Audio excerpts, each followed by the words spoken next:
رحلة مدتها 13 ساعة اتحولت لجحيم لكوريا الجنوبية كاملة، وتسببت باستقالة رئيسة البلاد.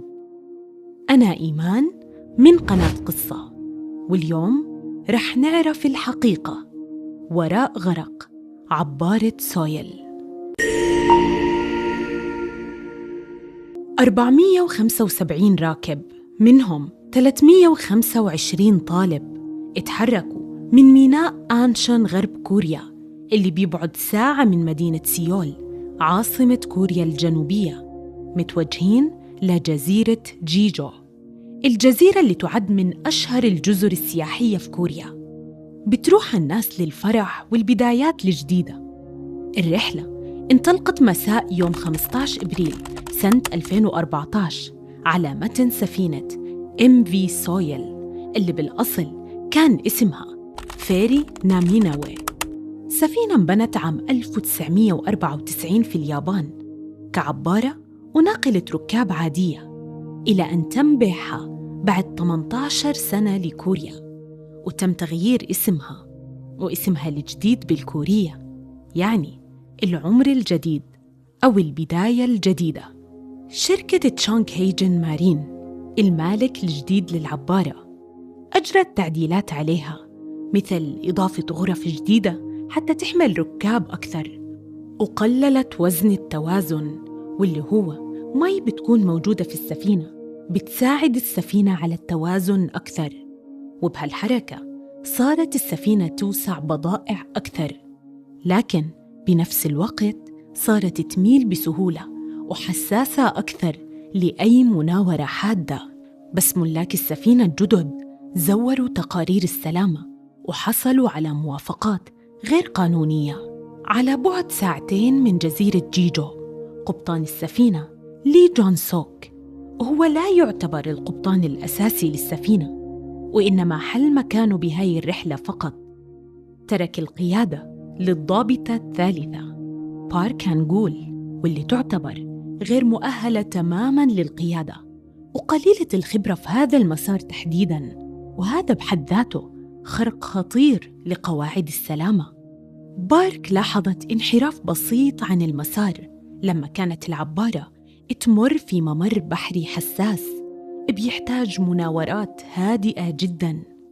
حاولت تصحيحه، بس استخدمت زاوية دفة كبيرة وبشكل مفاجئ بدون ما تخفف السرعة.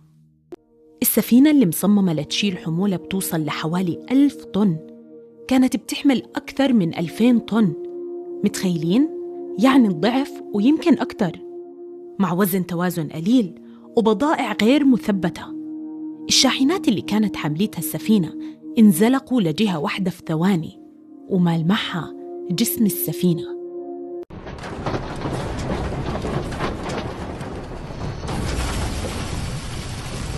الركاب شعروا بشيء غريب، السفينة مو طبيعية، أصوات قوية وغريبة سمعها الركاب اللي يبدو إنها أصوات السيارات اللي كانت بتحملها السفينة.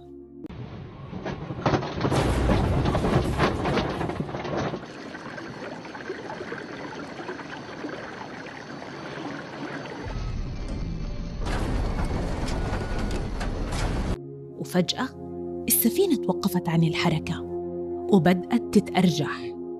طاقم وكابتن السفينة طلبوا من الركاب يلبسوا أطواق النجاة ويلزموا أماكنهم وما يتحركوا ولا يطلعوا من غرفهم، وهالطلب ما كان في محله للأسف.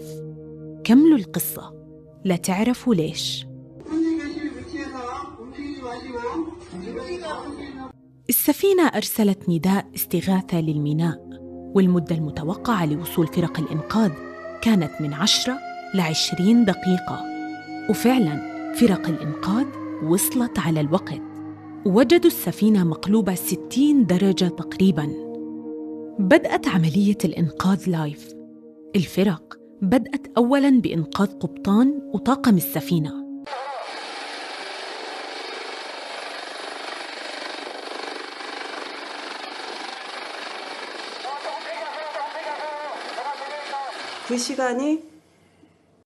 أما عن الناجين من الركاب، هم نفسهم اللي ما سمعوا لكلام القبطان المريب بإنهم يلزموا أماكنهم، ولحسن حظهم ما سمعوا كلامه، وجدتهم فرق الإنقاذ على السطح.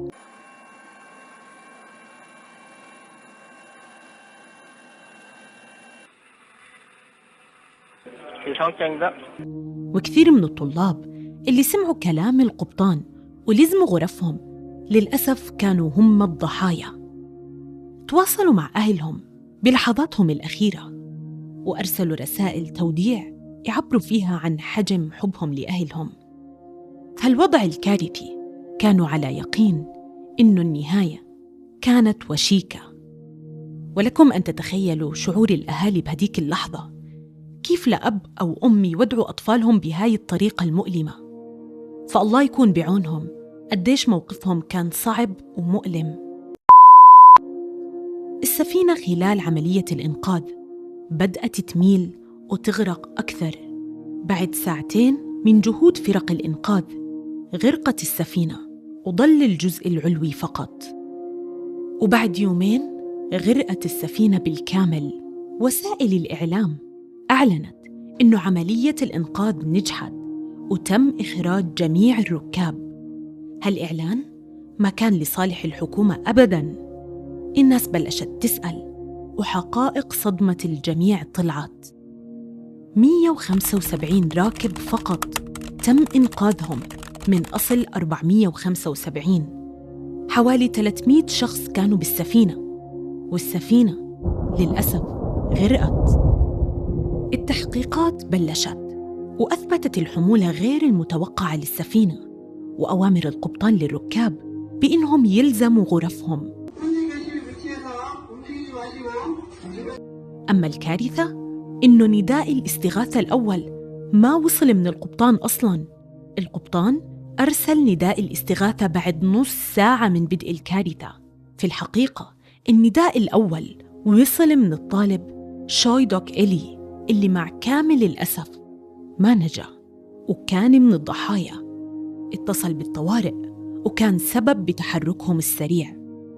القبطان والطاقم غير المؤهلين كفاية للرحلة ولا للتعامل مع حالات الكوارث. كانوا أول من هرب من السفينة على قوارب النجاة، وأول من تم إنقاذهم.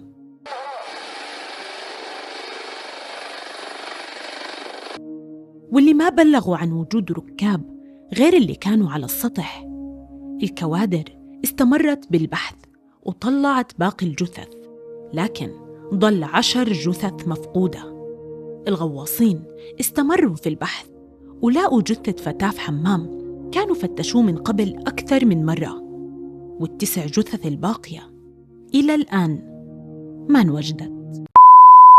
هالظروف الغريبة كانت تدل على أحداث مجهولة صارت وأدت لنهاية العبارة بهالطريقة المأساوية. بس الأمور ما بتنتهي هون. الحادثة وراها كثير نظريات. لو رجعنا لسنة 2014 كانت سنة حافلة في كوريا، مثيرة للاهتمام في مجال الكيبوب. بشهر واحد فقط خرج 3 أعضاء مختلفين من فرق مشهورة ومهمة بالمجال، وانتشرت فضيحتين مختلفات وراء بعض في عالمهم. أخبار بيبدو كان الهدف منها صرف أنظار الجمهور والناس عن حادثة العبارة المؤسفة. كثير أشخاص وثائقيات كانوا مآمنين إنه غرق السفينة كان متعمد ومش مجرد صدفة أو خطأ القبطان. أسباب زي الحمولة الزايدة والتباطؤ في طلب المساعدة والموت الغامض لمالك السفينة يو بيون جيون اللي تم إدانته وانطلب للمحكمة بس ما حضر، لدرجة إن الشرطة وضعت مكافأة على أي معلومة عنه. انوجدت جثته بعد 3 أشهر في الغابة، والجثة كانت متحللة جداً لدرجة المحققين ما قدروا يحددوا سبب الوفاة. أسباب تانية زي إنه كاميرات المراقبة في أغلب غرف السفينة كانت معطلة، وبيانات ال ASI اللي بتوضح مسار السفينة أظهرت إنه المسار اللي ماشيته السفينة ما بتوصل للجزيرة بشكل آمن. وأكيد ما مننسى الطلب الكارثي للقبطان بإنه الركاب يضلوا في غرفهم. المحكمة أدانت قبطان السفينة وحكمت عليه بالمؤبد، أما طاقمه أخذوا أحكام ما بين 18 شهر ل 12 سنة. القضية ما انتهت هون. في 2016 رجعت القضية للعلن واشتعلت بشكل كبير بعد ما انكشفت ملفات فساد مرتبطة بالرئيسة الكورية بارك جين هي وصديقتها تشوي سون سيل، اللي اتهمت هي أيضاً في قضايا فساد، وإنها كانت بتستخدم نفوذها كصديقة مقربة للرئيسة داخل الحكومة. الشعب وقتها انتفض وأعاد الذكرى الأليمة وبدأ يطالب باستقالة رئيسة البلاد. بس هل فعلاً تشوي سون سيل كانت متورطة بالغرق؟ تشوي سون سيل هي ابنة زعيم الطائفة الشامانية الدينية، وهي طائفة عندهم معتقدات غريبة، من ضمنها التضحية بالأرواح كقربان للشياطين. فهل الضحايا كانوا هم القرابين؟ وبالرغم إنها تحليلات خيالية، إلا إنها تفسير منطقي إذا كانت السفينة أغرقت عن عمد، خصوصاً إنه التحقيقات أظهرت إنه الرئيسة اجتمعت معها قبل 7 ساعات من الحادثة. بالإضافة إنه مالك السفينة اللي وجدوا جثته متحللة كان عضو سابق في هاي الطائفة. بالنهاية في 2017 تم عزل الرئيسة الكورية عن منصبها وانحكم عليها 22 سنة، والحكومة قررت انفشال حطام السفينة، ووجدوا 4 جثث كانت موجودة، إلا إنه 5 جثث أخرى ظلت مفقودة للآن. ملف القضية مفتوح لغاية هالوقت، ويمكن تظهر أدلة جديدة تبين حقيقة اللي صار، سواء إهمال وسوء إدارة أو إنها كانت أكبر عملية قربان بشرية شهدها التاريخ الحديث. وبهيك بيكون وصلنا لنهاية قصتنا. إذا عجبتكم القصة لا تنسونا من اللايك، وإذا حابين تسمعوا قصص ونظريات غريبة حول العالم أكثر اشتركوا بالقناة وفعلوا زر الجرس. دمتم بخير.